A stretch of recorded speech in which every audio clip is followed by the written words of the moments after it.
Naxçıvan Muxtar Respublikasının sosial-iqtisadi inkişafına dair dövlət proqramı icrası istiqamətində Muxtar Respublikada bir sıra yerli əhəmiyyətli avtomobil yollarında əsaslı təmir bərpa işləri görülür.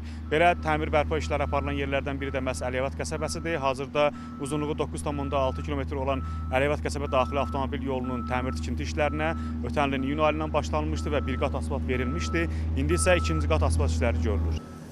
Əliyabad qəsəbəsinin sakinləri uzun illər yararsız yollardan əziyyət çəkirdi. Hazırda isə qəsəbənin yollarında yüksək keyfiyyətli asfaltlama işləri görülür. Hazırda yolda asfalt işləri həyata keçirilir. Artıq yolun 3 kilometrlik hissəsinə ikinci qat asfalt örtüyü verilib və müəyyən bir qismində isə birinci qat asfalt işləri aparılır. Təbii ki, bu prosesin aparılmasında məqsəd vətəndaşların daha rahat hərəkətini təmin etməkdir. Əlavə olaraq avtomobil yolunda müəyyən uzunluqlarda beton su kanalı çəkilir və metal boru su keçidləri quraşdırılıb ki, bu da avtomobil yolunda yağış sularını kənarlaşdırmaq üçündür. Həmçinin yol çinlərində də torpaq işlərimiz davam etdirilir və bu işlərin tez yekunlaşması üçün agentliyin xüsusi texnikaları və canlı qüvvəsi əraziyə cəlb olunmuşdur.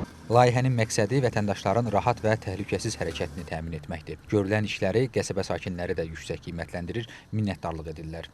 Həqiqətən də biz əvvəlcədən çox pis vəziyyət idi, çox pis belə cəmaət vəziyyətdə qalırdı. Maşınların tozun, torpağın altında qalırdı. Bütün toz, torpaq evə dolurdu. İndi çox minnətdarıq, çox razıyıq, çox sağ olsunlar deyirik.